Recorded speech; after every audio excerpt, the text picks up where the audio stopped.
En Marcos capítulo 13. Ya sé.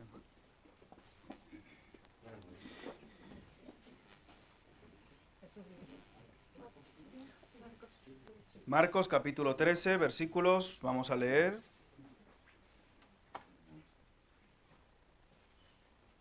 Del 1 al 4. ¿Lo tenemos? Dice la Escritura: Saliendo Jesús del templo, le dijo uno de sus discípulos: Maestro, mira qué piedras y qué edificios. Jesús respondiendo le dijo: ¿Ves estos grandes edificios? No quedará piedra sobre piedra que no sea derribada. Y se sentó en el monte de los olivos frente al templo, y Pedro, Jacobo, Juan y Andrés le preguntaron aparte: Dinos, ¿cuándo serán estas cosas y qué señal habrá cuando todas estas cosas hayan de cumplirse? Que el Señor nos bendiga con su palabra en esta mañana. Amén.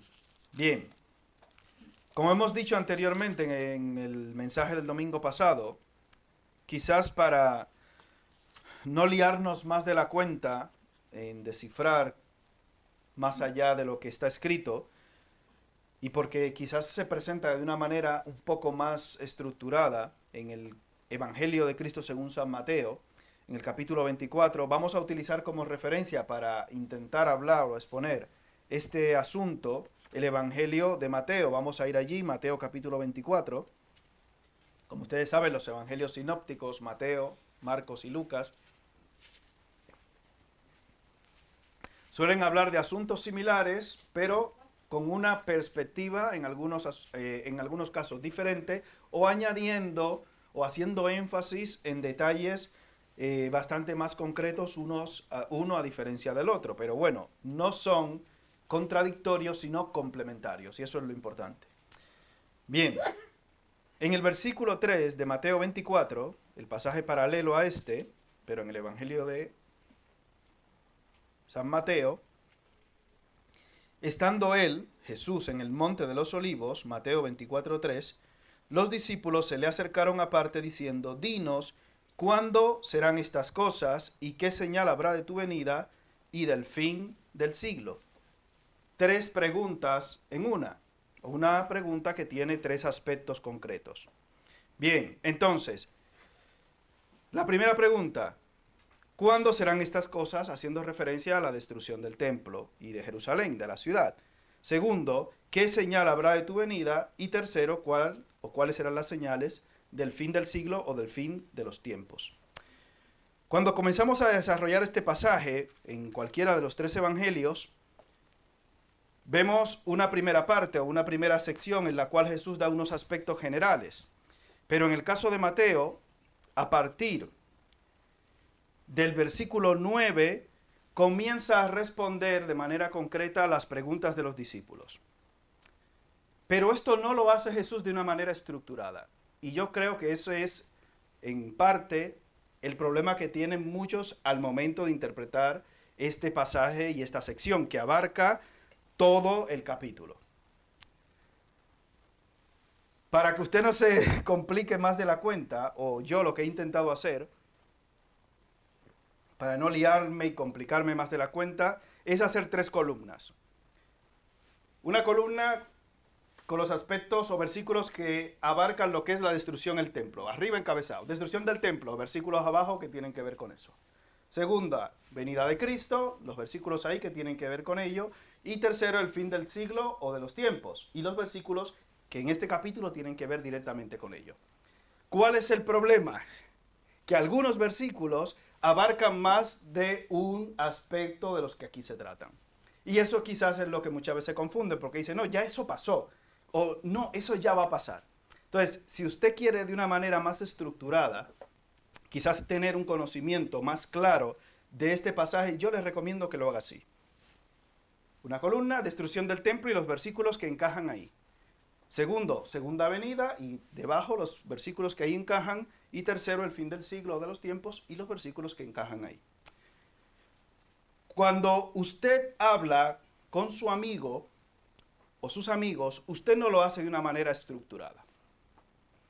Porque si nosotros pensamos que Jesús está respondiendo de una manera estructurada a estas tres preguntas, nos vamos a hacer un lío terrible.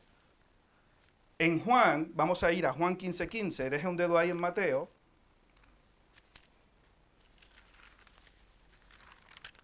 San Juan capítulo 15, versículo 15. Esto es Jesús hablando directamente a sus discípulos.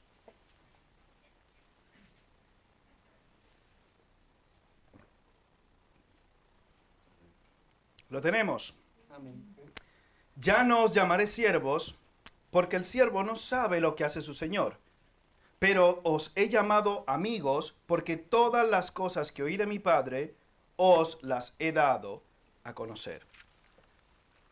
En este capítulo de Mateo, volvemos allí, Jesús, para que usted se haga una idea clara, no está respondiendo a la primera pregunta en los primeros 10 versículos. No está respondiendo a la segunda pregunta en los versículos siguientes, del 11 al 20, por ejemplo. Estoy diciendo aquí inventado. Y no está respondiendo a la tercera pregunta en los últimos versículos. Esto no está estructurado así. No piense que Jesús está hablando como nosotros estaríamos presentando o haciendo una presentación en la universidad, en el instituto. Punto 1, subpunto A1, A2, A3. Punto 2, subpunto A1, A2. Esto no es así. Porque cuando usted habla con su amigo, usted no habla de esta manera, con puntos y subpuntos. Porque si usted habla con puntos y subpuntos, usted no va a tener amigos. Se lo aseguro yo, porque usted es un pesado. Entonces, cuando usted, de esa manera esquemática, intenta hablar con alguien, esa persona no es su amigo. Ese es su alumno, es su profesor, pero no su amigo. Jesús está hablando con sus amigos, directamente los discípulos que llevan ya años compartiendo su vida con ellos. Por ende, si usted entiende o quiere ver que en los primeros versículos Jesús responde a la primera pregunta, en los segundos versículos a la segunda y en los terceros a la tercera, cuando leamos aquí el pasaje, usted dice, es que ya se produjo la segunda venida de Cristo y nos vamos, que estamos aquí, ya nos ha dejado el Señor. Esa sería la conclusión lógica, porque fíjese, versículo 34 de Mateo 25. Perdón, 24, 34, perdón. Mateo 24, 34.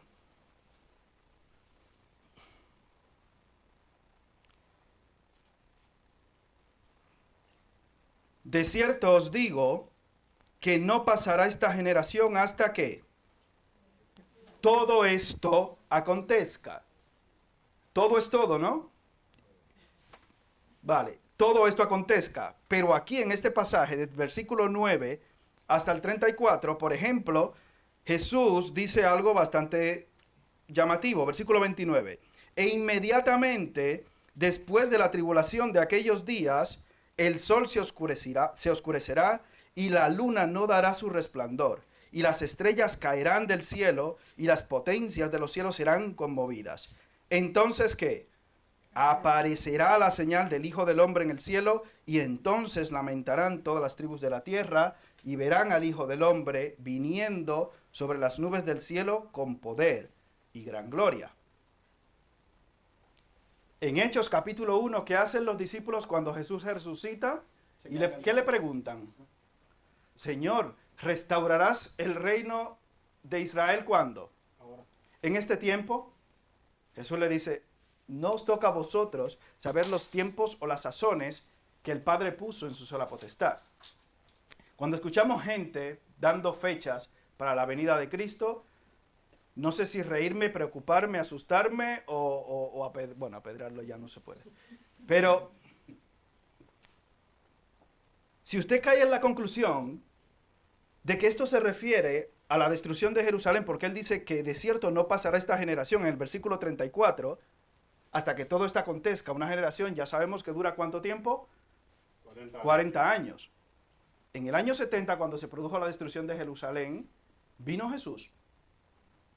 No me asuste. No, Jesús no se manifestó Jesús.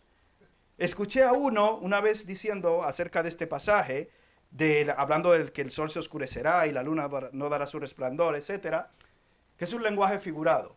Escuché a otra persona decir, no, es que aquí Jesús está hablando de los eclipses y de las explosiones de las interestelares.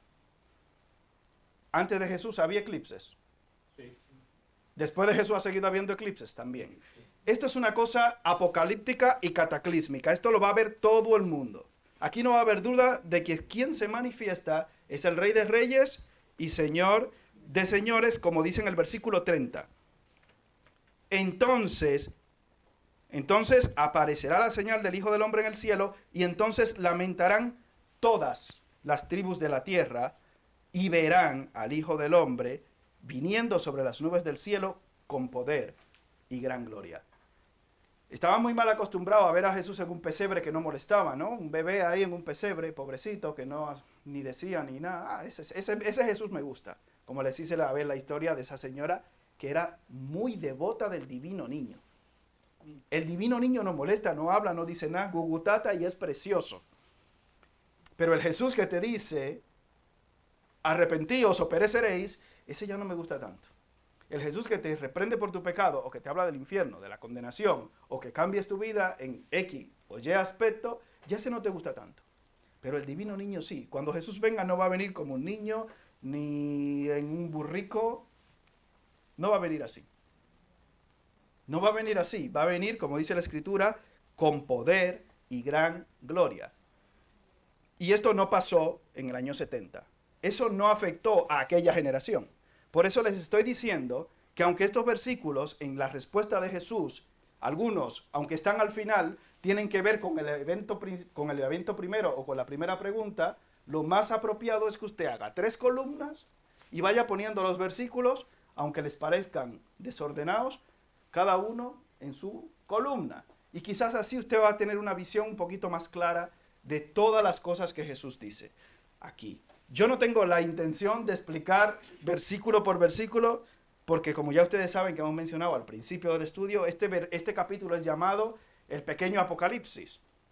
Si yo me pongo aquí, versículo por versículo, a intentar decir, hay cosas y datos que sí vamos a dar, porque están claros y están explícitos, pero hay otros que pertenecen al futuro y que yo no lo sé. Y el mismo Jesús, fíjate, dice, con respecto a su venida, que el día y la hora, ¿qué? Y voy a venir yo a decirlo. Y va a venir este pedazo de carne humana dominicana a decir, no, yo sí lo sé, como ha habido algunos herejes y satánicos por ahí, por así, diciendo que sí, que ellos sí saben. Y porque eso abarca a esta generación. Y en el tiempo del mismo apóstol Pablo dice que se levantaron algunos diciendo que la resurrección ya se efectuó y trastorna la fe de algunos. Fíjate, desde siempre ha habido personas inventando historias, fábulas profanas y de viejas que no aprovechan. Bien, entonces usted en su casa, tranquilamente, como sé que tiene mucha curiosidad profética, va a hacer estas 3 columnas y va a poner ahí usted cada uno de estos versículos que usted vaya leyendo del capítulo completo en las que correspondan, y habrá, como les he dicho, versículos que aplican tanto a una como a otra. Bien, no quiero entrar en debates y en polémicas, porque aquí lo más importante de todo es que Jesús vuelve. Eso es lo más importante de la enseñanza de Jesús a sus discípulos, que yo voy a volver. Y eso lo veremos posteriormente para la conclusión del mensaje en el libro de Apocalipsis. Jesús va a volver. ¿Recuerdan más o menos en qué año se escribió el libro de Apocalipsis? Habían pasado ya más de 25 años de la destrucción de Jerusalén. Y Jesús dice, es que yo vuelvo. Por ende, la venida de Cristo no sucedió en el año 70. No sucedió en el año 1988. Tampoco. Bueno, no voy a hacer que la mano quiénes estaban nacidos en el 88, para no revelar edades secretas. Pero hubo un grupo que cuando Israel se constituyó como nación en el año 48, y como Jesús dijo que esto abarcaba una generación, escuché a un predicador que dijo eso, que dijeron, como va a abarcar una generación, Jesús va a venir en el año 1988, porque del año 48 de la constitución de la nación de Israel hasta el año 88 son 40 años. Ya tenemos la fecha, porque el día y la hora, ¿qué? Pero podemos saber el mes y el año. No. No, tampoco. ¿Me explico? Ellos llegaron a la conclusión de que podemos saber el mes y el año, porque el día y la hora no, pero el mes y el año sí. No, mi hermano, no es así. Versículo 27 de Mateo capítulo 24. Comenzamos en el 26, para que se entienda un poquito más. Jesús les advierte a los discípulos, así que si os dijeren, mirad, ¿está dónde? En el desierto, no salgáis. O mirad, está en los aposentos, no lo creáis. Porque como el relámpago que sale del oriente y se muestra hasta el occidente, así será también la venida del Hijo del Hombre. Como dice también en Tesalonicenses, en 1 Tesalonicenses, en un abrir y cerrar, ¿de qué? Le predicaba a un familiar mío y me decía, tú no te preocupes, que desde que yo vea que Jesús te va a llevar, te agarro por un pie. Seguro que a algunos de ustedes le habrán hecho esas bromas, ¿no? Supongo que sí. O no habéis predicado a su familia. No me asustéis. Bueno, y gente no creyente, cuando tú le hablas de estas cosas a nivel de burladores, te dicen eso. Y yo le digo, pestaña, a ver, tú has pestañado ya 8 veces. Sí, la Biblia dice que va a ser así. ¿Cómo así? Sí, no te va a dar tiempo a agarrarme por ningún sitio. Y mucho más, vamos, ahora que estoy a 6.000 kilómetros no me va a agarrar nadie. O sea, es un relámpago, punto, llegó. Y es la forma en la cual tú y yo debemos estar constantemente en esa expectativa. Jesús nos llama simplemente, velad y orad. No te duermas. Despiértate. Cuando hablamos en Efesios, no hace mucho de este pasaje que decía, despiértate tú que duermes, levántate de los muertos y te alumbrará Cristo. Ahora, el hermano Rodolfo, este guerrero que tenemos aquí, tiene un trabajo tiene un trabajo muy peculiar. Y es un trabajo velando. Me aclaro para algún dominicano que escuche, que velar en República Dominicana significa ir a la casa a la hora que están cocinando a mirar para que le caiga algo, ¿no? Eso significa velar. ¿O no, hermana? Usted que de allí, de ese país tan peculiar. Velar. Cuando hablamos de velar, no nos referimos a eso, sino a estar en vela, espabilados. Él, porque digo ahora, está trabajando de noche varios días en el mes. Así que espero que no se duerma hoy en el mensaje. Pero sé que hay algunos hermanos también que trabajan así de noche, es un trabajo duro, pero es estar despiertos. Por eso es lo que les dice Jesús, estar velando, despiertos constantemente, porque mi venida será así. ¿Y cuándo puede ser? Hoy mismo. Eso es lo más importante que Jesús recalca aquí a los discípulos. Obviamente, con respecto a la destrucción de Jerusalén y del templo, en estos primeros versículos, posteriores a los que ya vimos la semana anterior, versículos del 9 en adelante, esto es Jesús, en el 8 le dice que esto será principio de dolores, todo aquello que van a padecer. Entonces os entregarán a tribulación y os matarán y seréis aborrecidos de todas las gentes por causa de mi nombre. Muchos tropezarán entonces y se entregarán unos a otros y unos a otros o se aborrecerán. Y muchos falsos profetas se levantarán y engañarán a muchos. Y por haberse multiplicado la maldad, el amor de muchos se enfriará. Esto sucedió en el libro de los Hechos, lo vimos, cómo se iban entregando unos a otros, pero esto sigue sucediendo hoy en día también en muchos países islámicos en los cuales alguien pasa a la fe cristiana. Es desechado, es apartado y es desheredado. Y se entregan, como en aquel tiempo sucedió, etc. Estas cosas abarcan sucesos del pasado, pero esto no quita, hermanos, que en un futuro también nos pase a nosotros. Eso no quita que en un futuro aquí en España se levante un gobierno y diga prohibido. Eso no quita, independientemente del color del gobierno. No piense usted que si gana este partido, los cristianos vamos a estar bien. O si gana el otro. No, no piense eso. No piense eso, porque no necesariamente es así. Ahora, eso no quiere decir que yo le estoy diciendo por quién tiene que votar. Vote por el menos malo. Yo no quiero meterme ahí. Para política, otra cosa. Pero usted sepa y esté preparado para que estas cosas que sucedieron con anterioridad, porque las cosas que se escribieron antes para nuestra enseñanza se escribieron a fin de que por la paciencia y la consolación de las Escrituras tengamos ¿qué? Esperanza. Y hoy en la escuela dominical se trataba ese tema, hablando acerca de Isaac. Cómo Dios, aunque muchas cosas aparentemente se le iban torciendo en la vida, en su vida en general, iba llevando cada una de esas cosas a un buen puerto. Porque a los que aman a Dios, ¿qué? Todas las cosas les ayudan a bien. Por eso dijimos que cuando comenzaron esas persecuciones terribles allí en Jerusalén, que provocaron la dispersión, como escribe Santiago a los de la dispersión, etcétera, y como tuvieron que salir los creyentes de esta ciudad de Jerusalén, hizo que la vida de ellos fuera salvada en el momento de que fue sitiada y destruida. Porque a los que aman a Dios, ¿qué? Todas las cosas les ayudan a bien. Posteriormente, muchas de las cosas que están pasando en tu vida hoy van a tener sentido. Van a tener sentido. ¿Cuándo? Cuando Dios te lo muestre. Yo no te puedo decir eso. No soy profeta, no he llegado a ese nivel.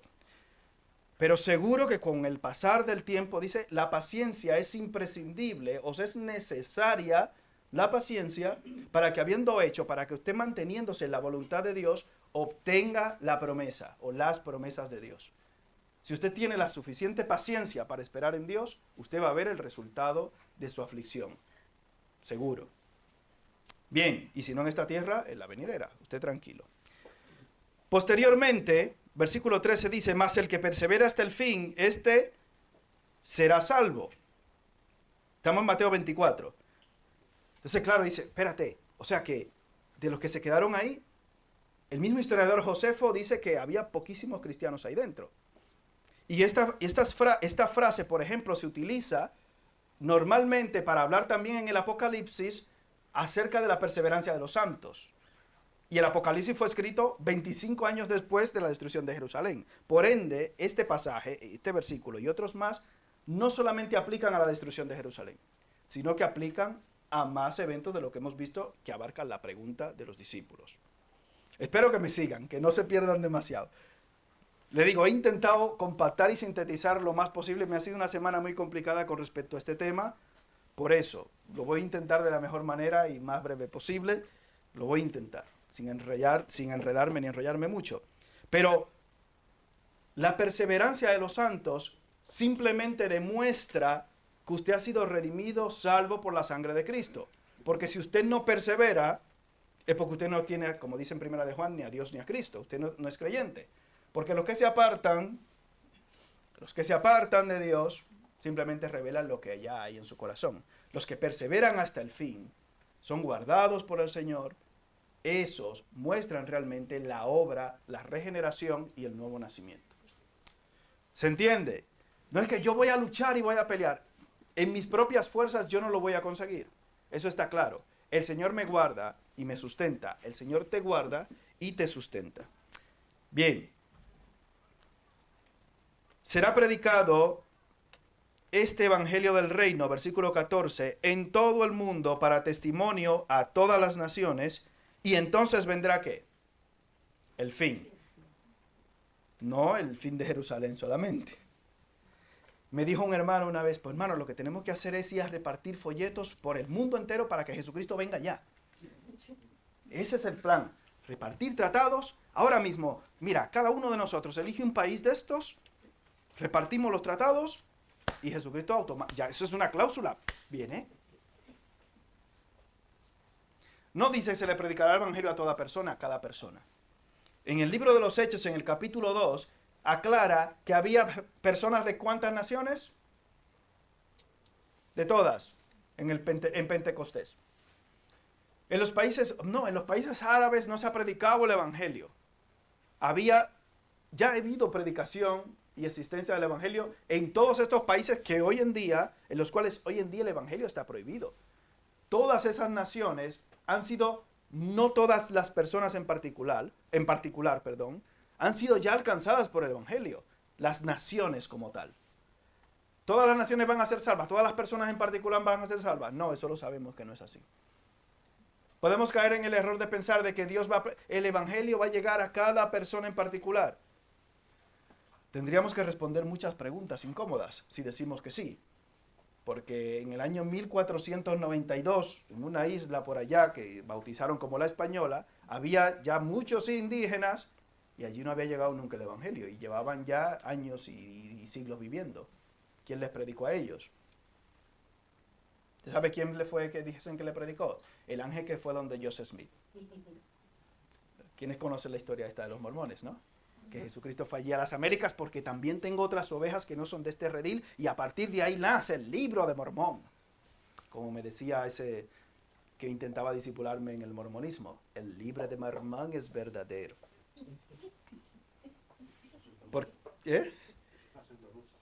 Sí, pero yo no me acuerdo de dónde era, pero yo era un adolescente y eso me quedé. El libro de Mormón es verdadero. Y me repetía eso mismo, pero mentira, eso no es verdadero. Amén. Que Morón y que tal, pues, y me enseñaba la fotito de Jesús con los indígenas. Y luego no, hermano, no se líe. No va a ser predicado el Evangelio a cada persona en particular, porque cada hora, ¿usted sabe cuántas personas nacen cada hora? ¿Usted sabe cuántas personas nacen en un día? Yo, cuando atendía partos, allí en el País de las Maravillas, en una noche atendí 69 partos. En una noche. Vengo de un país que hacía mucho calor y poca energía eléctrica. 69 partos en una noche. Eran pobres, ¿qué quiere? Entonces, claro, ahora, según van naciendo, habrá que esperar claro, no le vas a predicar con un año, ni con 6 meses. Entonces, si caemos en la conclusión, no, hay que esperar que todos crezcan para predicar. Es imposible. La venida de Cristo no está sujeta a ninguna acción humana. Entonces usted no puede estar con esa tortura. No me malinterprete. El pastor ha dicho que no evangelice. ¿Quién ha dicho eso? Yo no he dicho eso. Usted tiene que ir y predicar el evangelio a todo el que esté a su alrededor, a toda criatura. Amén. Eso está claro porque es un mandato de Jesús en la Gran Comisión. Pero no piense usted que porque usted se pase 24 horas evangelizando y predicando, ya cumplimos, así que ya Jesús tiene que venir, porque Él lo dijo. Porque el cielo y la tierra pasarán, versículo 35, pero mis palabras no pasarán. ¿Cuántas naciones sabemos hoy aquí representadas? Muchas. Muchas. A todas las naciones ya ha llegado el Evangelio. A lo largo de la historia ha llegado el Evangelio a todas las naciones. Por tanto, la venida de Cristo puede ser hoy mismo. Sin ningún problema. Sin ningún problema. A todas las naciones ya ha llegado el Evangelio. Los que estaban en esa situación en Jerusalén todavía no habían llevado el Evangelio a todo el mundo. Pero ya vemos en el libro de los Hechos, con la dispersión, cómo iban según estaban siendo esparcidos por donde quiera predicando el Evangelio. Era cuestión de tiempo que el Evangelio llegara hasta el fin del mundo. Era cuestión simplemente de tiempo. Pero eso no abarcaba, como les he dicho, los hechos que acontecieron en el año 70 solamente. No abarcaron solamente esos hechos ahí. Bien. Versículo 15. Por tanto, cuando veáis en el lugar santo la abominación desoladora de que habló el profeta Daniel, el que le entienda, entonces los que estén en Judea huyan a los montes, el que esté en la azotea no descienda para tomar algo, y el que esté en el campo no vuelva atrás para tomar su capa. Mas ay de las que estén encintas y de las que críen en aquellos días. Orad pues que vuestra huida no sea en invierno ni en día de reposo.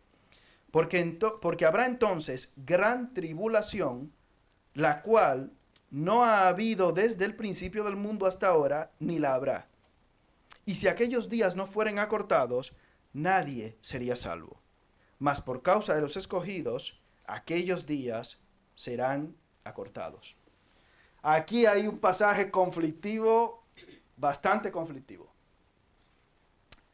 En el versículo 15, cuando veáis en el lugar santo la abominación desoladora, o la abominación de la desolación de que habló el profeta Daniel, el que lee entienda, Jesús aquí está hablando de un pasaje de Daniel que tuvo un cumplimiento histórico en el año 168-169 antes de Cristo. Jesús está hablando en futuro de un hecho pasado. Bien, nos revienta la cabeza. Cuando Jerusalén es sitiada, rodeada por ejércitos,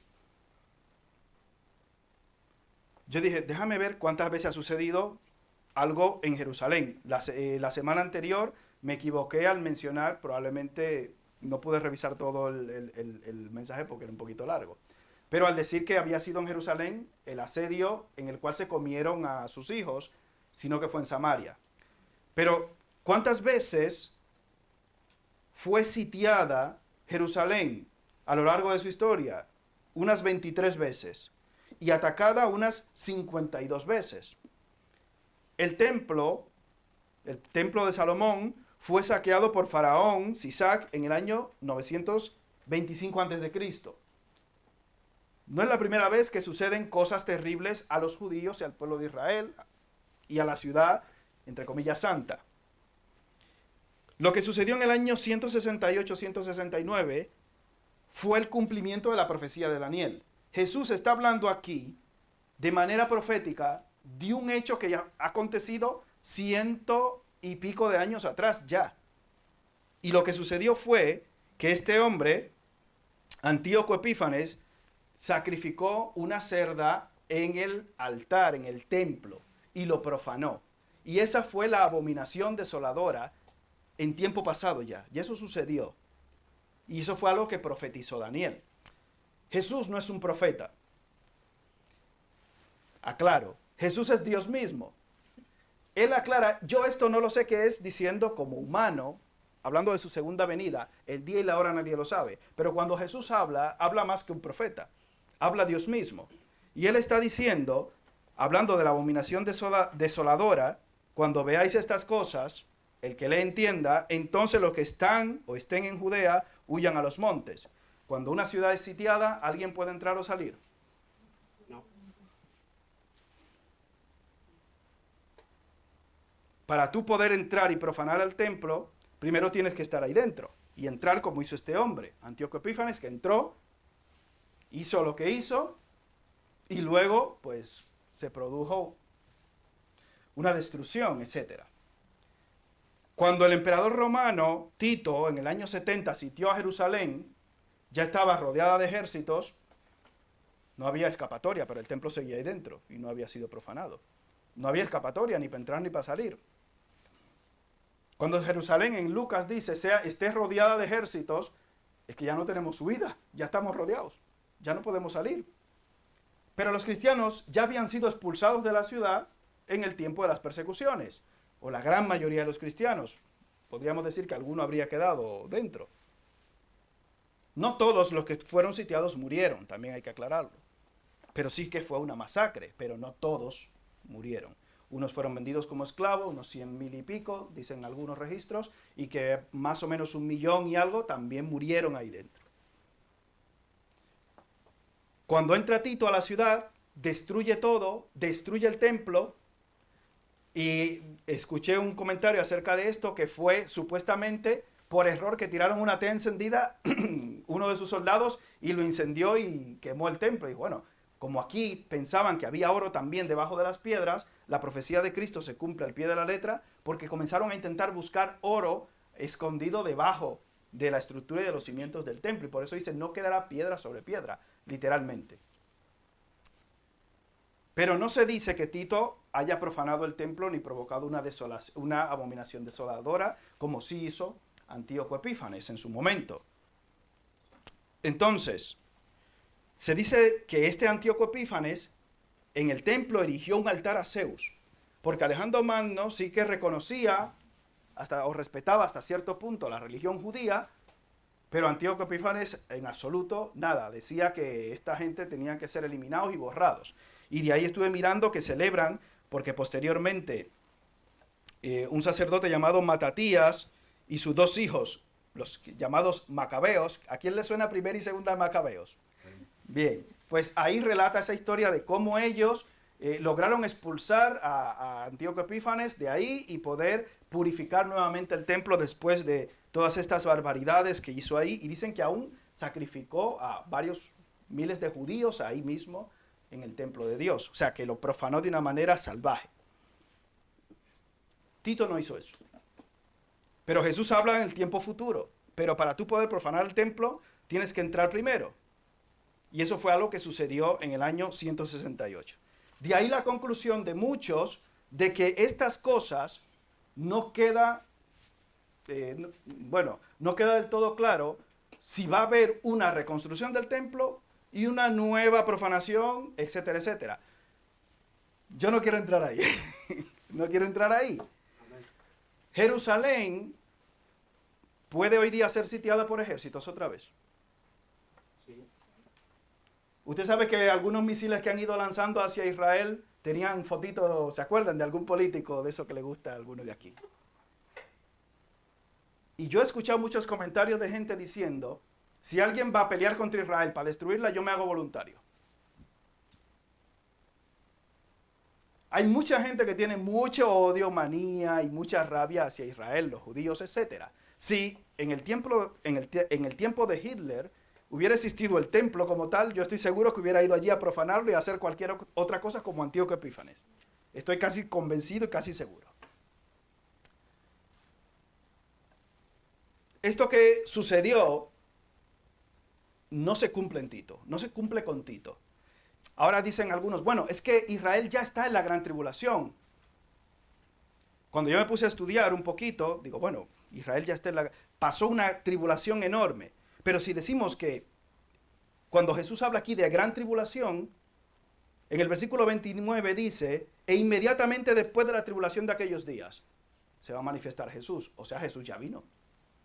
Entonces, si decimos que Israel ha pasado la gran tribulación, o está en la gran tribulación, o que estamos en el periodo de la gran tribulación, con lo que yo veo en Apocalipsis a mí no me encaja, porque yo en la gran tribulación no me suelo comer hamburguesas dobles, echarme tantas risas. Es una tribulación que dice Jesús que no la ha habido ni la habrá. Es una cosa excepcional.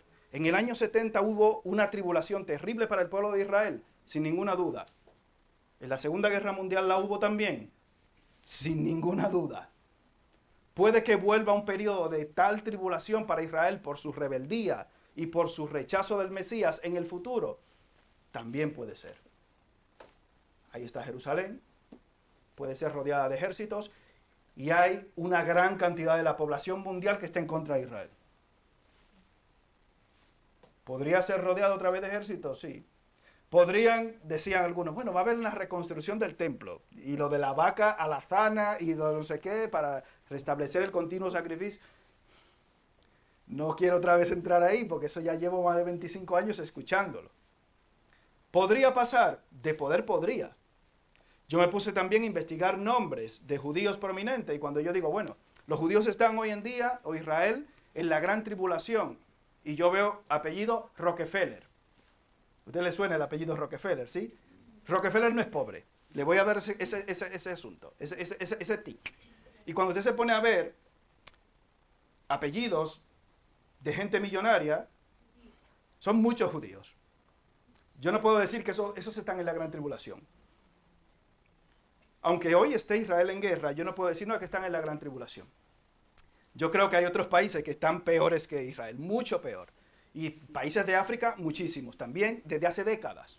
Decir que hoy Israel está en la gran tribulación, si hablamos en el sentido espiritual, dice, bueno, sí, pero es que no está solo Israel entonces en la gran tribulación, está el mundo entero en sentido espiritual, nosotros estamos aquí. Si hablamos espiritualmente de eso, porque algunos también decían, es que Jesucristo, cuando habla de la segunda venida, habla de un aspecto metafórico, porque Jesús ya vino a mi corazón. Porque ya el reino se manifestó, ya Jesús vino. No, aquí dice que Él va a venir con poder y gran gloria y que va a cortar con el palo en la mano. Habla de una venida física. Por ende,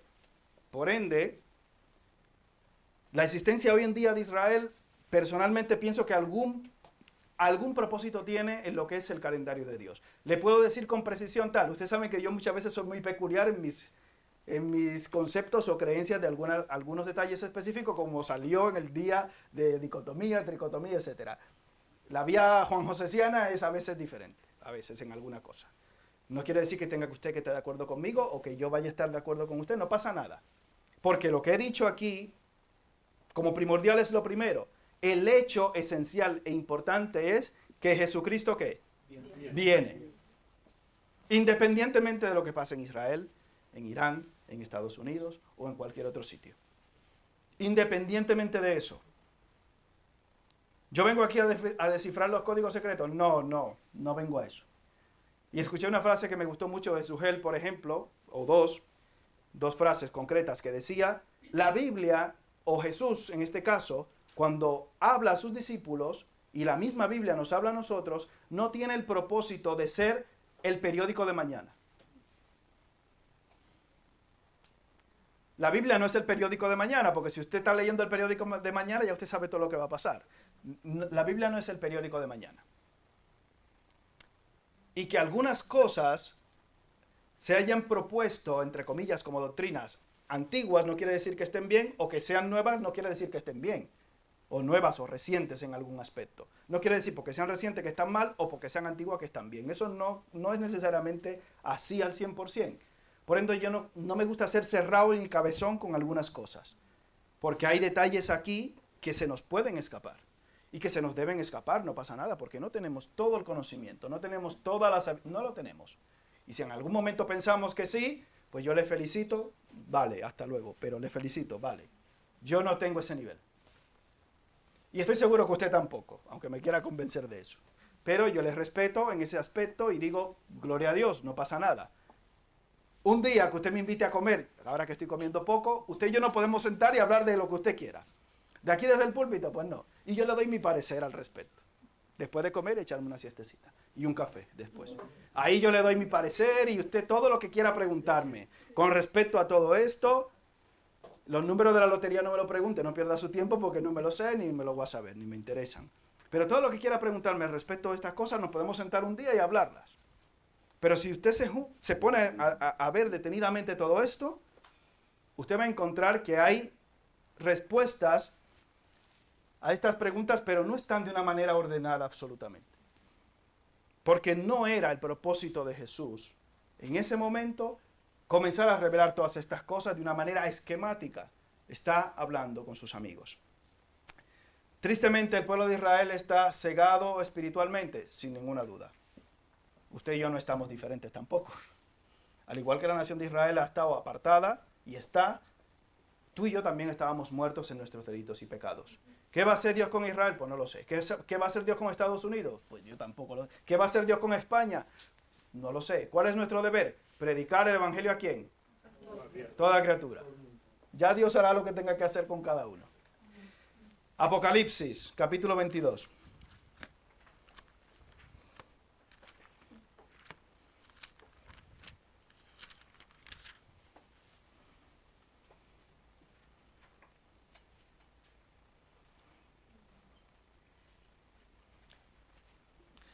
Hemos dicho que Apocalipsis se escribió ¿cuánto tiempo después de la destrucción de Jerusalén? 25 años. Jesús, 25 años después, para los que pensaban que ya todo eso había pasado, les dice, versículo 7, capítulo 22, he aquí que vengo pronto. Bienaventurado el que guarda las palabras de la profecía de este libro. Seguimos en Apocalipsis 22, el último capítulo de la Biblia. El último capítulo de la Biblia. Versículo 12. Jesús vuelve y dice que, he aquí yo vengo ¿cuándo? Pronto. ¿Cuánto tiempo ha pasado que se escribió este libro? 1000 y muchos años, ¿no? Pronto. He aquí yo vengo ¿cuándo? Pronto. Y mi galardón conmigo para recompensar a cada uno según sea su obra. Y cerramos con el versículo 20. El que da testimonio de estas cosas dice, ciertamente que vengo en breve. Amén. Sí, ven, Señor Jesús. Eso es lo importante para usted. Eso es lo importante para mí. Que Jesús va a volver con poder y gran gloria. ¿Cuándo? No lo sé. ¿Cómo? Ya, no se lee más. ¿Que hay que hablar algún tema de esto? En una comida después de una siesta y un café lo hablamos. No hay más. Jesucristo viene pronto. Sí, ven, Señor Jesús. Que nos encuentre el Señor preparados para ese tiempo especial de ese encuentro con Él. Padre, te damos gracias por tu misericordia, por tu bondad, por todo lo que tú has hecho, por todo lo que harás. Te damos gracias, Padre, porque podemos confiar y descansar en ti, en que tú tienes el control de todas las cosas, tanto del pasado, del presente como del futuro. Nuestro futuro está en tus manos. Padre, te amamos. Perdona nuestros pecados, nuestras iniquidades y nuestra incredulidad. Ayúdanos a vivir constantemente velando, pensando en que tu venida puede ser manifestada en cualquier momento. Tú estás para venir en breve. Que con este pensamiento en nuestros corazones vivamos, como dice la Escritura, en toda piedad y honestidad. Padre, te alabamos por las cosas que tú nos muestras cada día en tu palabra y te pedimos que nos des paz para contigo cada día por medio de Cristo. He aquí, dice la Escritura, yo estoy con vosotros todos los días hasta el fin del mundo. Que descansemos en esta promesa tuya para no tener inquietudes innecesarias por el futuro. En el nombre de Jesús. Amén. Hermano William.